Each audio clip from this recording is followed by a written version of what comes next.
انہوں نے جہانگیر ترین سے بھی ٹیلی فونک رابطہ کیا ہے، حالانکہ وہ ٹویٹر پہ مستقل یہی کہہ رہے ہیں کہ میں نے سیاست سے بریک لی ہے۔ اب بریک کتنی لمبی ہے یہ آف کورس صرف فواد صاحب ہی بتا سکتے ہیں۔ اس کے علاوہ اینالسٹ کا یہ کہنا ہے کہ ملک میں 2 نئی سیاسی جماعتیں بھی لائی جا رہی ہیں تاکہ سب لوگوں کو ایڈجسٹ کیا جا سکے۔ جو رہنما پارٹی نہیں چھوڑ رہے ان کے خلاف سخت ایکشن لیا جا رہا ہے اور ان پہ دباؤ برقرار ہے۔ اور اس کے علاوہ خبریں یہ کہہ رہی ہیں کہ تحریک انصاف کے اوپر آنے والا وقت اس لیے بھی بہت تنگ ہوگا کہ وہ مالی بحران کا بھی شکار ہو گئے ہیں۔ ان کے جو ملازمین ہیں ان کی تنخواہیں بند ہو گئی ہیں، چیکس باؤنس ہو گئے ہیں، اور on top of it Punjab میں 9 مئی کے واقعات کی تحقیقات کے لیے 53 JITs تشکیل دے دی گئی ہیں۔ جہاں تک 9 مئی کے واقعات کا تعلق ہے، آج شہباز شریف نے اور احسن اقبال نے ان کو کیپٹول ہل پہ جو حملہ ہوا تھا جنوری 2021 میں اس سے تشبیہ دی، اور ساتھ یہ کہا کہ یہ بالکل ویسا ہی حملہ ہے، اور جیسے وہاں لوگوں کو سزائیں ہوئیں اسی طرح یہاں پہ بھی لوگوں کو سزائیں ہونی چاہیے۔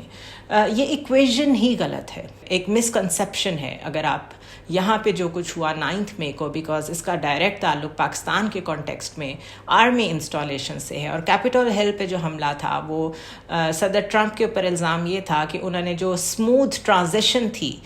ٹو دا پریزیڈنٹ بائیڈن اس میں رکاوٹ ڈالنے کے لیے کیپٹول ہل پہ حملہ کروایا، اور ان کے فالوورز نے وہاں پر جو توڑ پھوڑ کی، اس کے نتیجے میں جو کمیٹی بنی تھی جس نے انویسٹیگیٹ کیا تھا، اور تقریباً 198 لوگوں کو سزائیں ہوئی تھیں، ڈسٹرکٹ کورٹس میں ان کے اوپر کیسز چلے تھے، اور جو کمیٹی بنی تھی اس میں ڈیموکریٹک پارٹی کے لوگ بھی شامل تھے اور ریپبلکن پارٹی کے لوگ بھی شامل تھے، یعنی کہ حزب اختلاف اور حزب اقتدار دونوں طرف سے ایک میوچلی ایگریڈ پارٹی بنائی گئی، اور ان سب نے مل کے اس معاملے کو لاجیکل اینڈ تک پہنچایا۔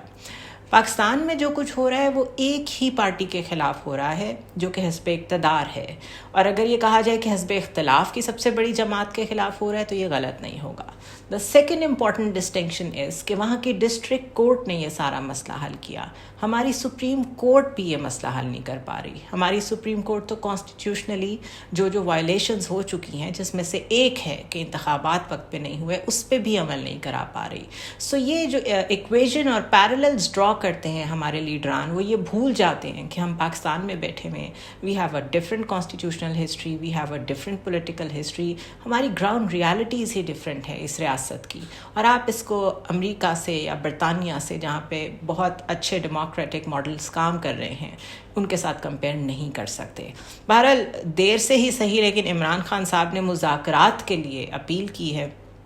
ان کا کہنا ہے کہ میں اپیل کرتا ہوں کہ فوری طور پہ بات چیت کرنی چاہیے، مجھے اپنی سختی کی فکر نہیں ہے، ملک کی فکر ہے جو سب کو ہونی چاہیے، بات چیت کی اپیل کو میری کمزوری نہ سمجھا جائے۔ ان کا مزید کہنا تھا کہ ملک میں مکمل طور پہ جنگل کا قانون ہے، کور کمانڈر کا گھر جلا، 4 دن بعد مجھے عدالت میں پتہ چلا، وہیں سے مذمت کی۔ کون چاہے گا کہ اپنی فوج کے خلاف کارروائی کرے یا بدنام کرے؟ فوج کمزور ہوتی ہے تو ملک کمزور ہوتا ہے۔ تحقیقات کے بغیر پورے ملک میں تحریک انصاف کے خلاف کریک ڈاؤن کیا گیا، ہمارے پاس ثبوت ہیں کہ پولیس خود گاڑیاں چلا رہی تھی۔ اس کے علاوہ انہوں نے یہ بھی کہا کہ میں جب بھی مذاکرات کی بات کرتا ہوں اگلے دن اور سختی شروع ہو جاتی ہے، میں اپیل کرتا ہوں کہ فوری طور پر بات چیت کرنی چاہیے، مجھے اپنی سختی کی بالکل فکر نہیں ہے، لیکن لوگوں کی بہت فکر ہے، اپنے کارکنوں کی بہت فکر ہے۔ قوم اور کارکنوں کو کہتا ہوں کہ صبر کریں، کوئی فکر نہ کریں، تحریک انصاف ختم نہیں ہو رہی۔ دا پرابلم ہے اس کے جو بات اس وقت کر رہے ہیں عمران خان، یہ بات اگر پہلے کر لیتے، اور اس سے پہلے جو کئی ڈیسیجنز لیے جس میں انہوں نے صرف اپنے فیصلے کو ٹھونسا باقی لوگوں پہ، جب سب لوگ سمجھا رہے تھے اور اندرونی طور پہ کہہ رہے تھے کہ نہ تو پنجاب اور کے پی کی اسمبلیز ڈیزالو کرنا کسی بھی طرح سرو کرتا ہے پی ٹی آئی کو، اور even at the time of vote of no confidence بھی کئی لوگوں نے ان کو کہا تھا کہ آپ اسمبلی میں بیٹھیں، اپوزیشن میں بیٹھیں۔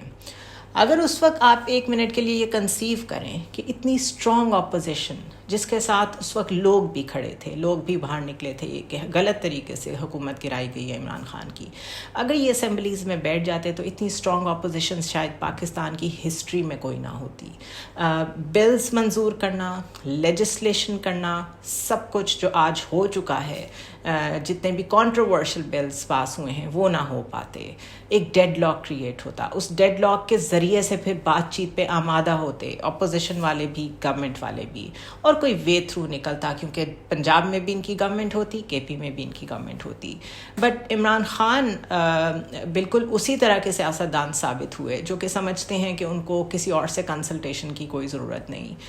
بہت سارے پولیٹیشینز ایسے تھے ان کی پارٹی میں, سینئر وزراء ایسے تھے جو انہیں سمجھاتے رہے کہ اس سے ایوائڈ کریں, ہمیں کم از کم سسٹم کا حصہ رہ کے سسٹم کو فائٹ کرنا چاہیے, لیکن انہوں نے ایسا نہیں کیا. اور اس کا نتیجہ آج یہ ہے کہ آج وہ کہہ رہے ہیں from a position of weakness کہ مذاکرات کر لیں, تو وہ مذاکرات یقیناً نہیں ہو پائیں گے.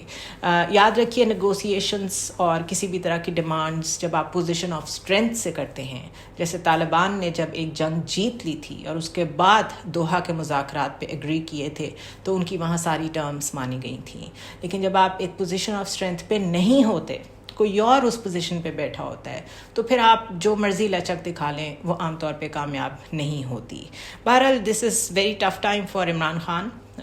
ایک تو انہیں اپنے آپ کو بھی ریلیونٹ رکھنا ہے, خود اپنی ذات کو, اپنی پارٹی کو بھی کنٹین کرنا ہے,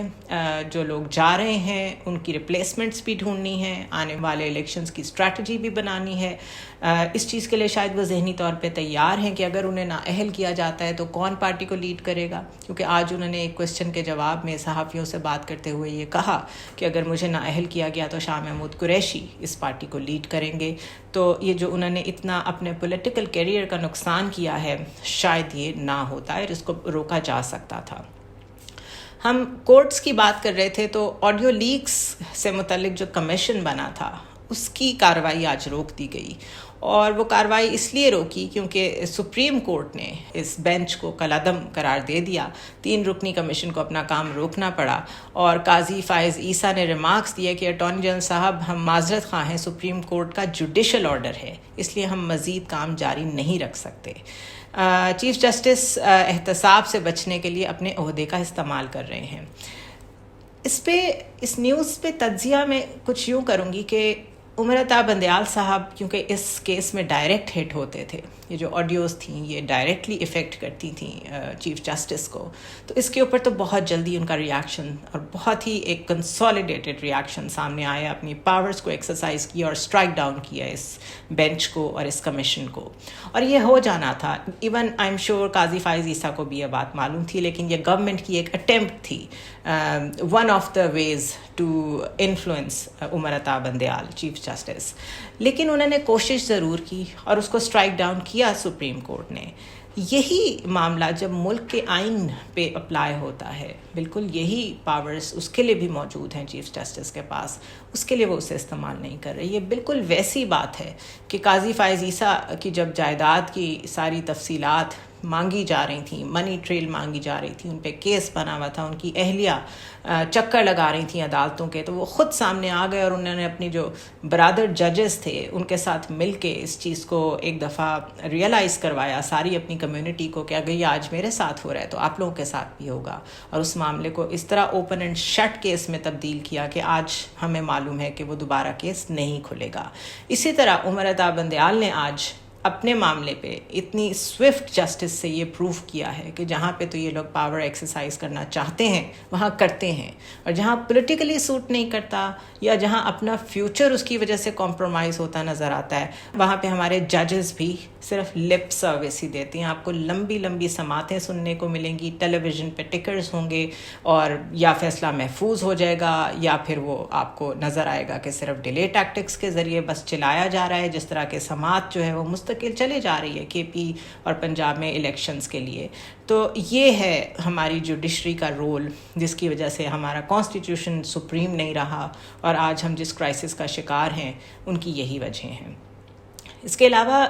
پیپلز پارٹی آج کل بہت ایکٹیو ہے ایک دم سے. ٹویٹر ہینڈلز ان کے جو اسپیشلی گیلانی فیملی کے جو لوگ ہیں اور کچھ اور پیپلز پارٹی کے جو لوگ ہیں وہ بڑے ایکٹیو ہو گئے ہیں. بڑے زور و شور سے سندھ کو اسٹیٹ آف دی آرٹ صوبہ دکھانے پہ ہیل بینٹ ہیں, اور وہ یہ بتاتے ہیں کہ وہاں پہ کس طرح وہ سہولیات میسر ہیں جو کہ شاید یورپین کنٹریز میں ہوتی ہوں. ٹی وی پہ آپ پیڈ کنٹینٹ اگر دیکھیں سندھ کے بارے میں تو آپ کو لگتا ہے کہ وہاں تو دودھ اور شہد کی نہریں بہہ رہی ہیں, حالانکہ وہاں پر بجلی موجود ہی نہیں ہے سرے سے, سڑکوں کا کوئی حال ہی نہیں ہے, پینے کا پانی نہیں ہے. خود شاید بلاول ہاؤس میں بھی ٹینکر آتا ہو پانی سپلائی کرنے کے لیے, کیونکہ سپلائی لائن تو کوئی نہیں ہے. اور آن ٹاپ آف اٹ جو وزیر تعلیم ہیں سندھ کے سید سردار شاہ, ان کا کہنا ہے کہ 5th کلاس کے بعد 5ویں جماعت کے بعد بچوں کے پاس تعلیم کے لیے وسائل نہیں ہیں. انہوں نے کہا کہ بچوں کی اکثریت 5ویں جماعت کے بعد تعلیم کا سلسلہ بند کر دیتی ہے, کیونکہ سندھ میں 5ویں جماعت کے بعد بچوں کے پاس آگے کی تعلیم حاصل کرنے کے وسائل ہی نہیں ہیں. وہ کراچی میں میڈیا سے بات کر رہے تھے اور انہوں نے کہا کہ پرائمری کے بعد تعلیمی سلسلہ جو رک جاتا ہے اس کی بڑی وجہ یہ ہے کہ 6ٹھی جماعت میں داخلہ لینے کے لیے اسکول ہی نہیں ہیں. انہوں نے کہا کہ جو نجی اسکول ہیں, جو پرائیویٹ اسکولز ہیں, اس میں فیوریٹزم ہوتا ہے, اور میں نے کئی اجلاس کیے ہیں کہ قانون کے مطابق کم از کم 10% غریب بچوں کو تو ان اسکولز میں آپ پڑھنے دیں, لیکن اس پہ بھی عمل درآمد نہیں کیا جاتا. اور آج ہی کی ایک ٹویٹ ہے علی موسیٰ گیلانی کی کہ ہم چاہتے ہیں پنجاب میں ہماری حکومت ہو تاکہ جیسے ہاسپٹلز اور سکولز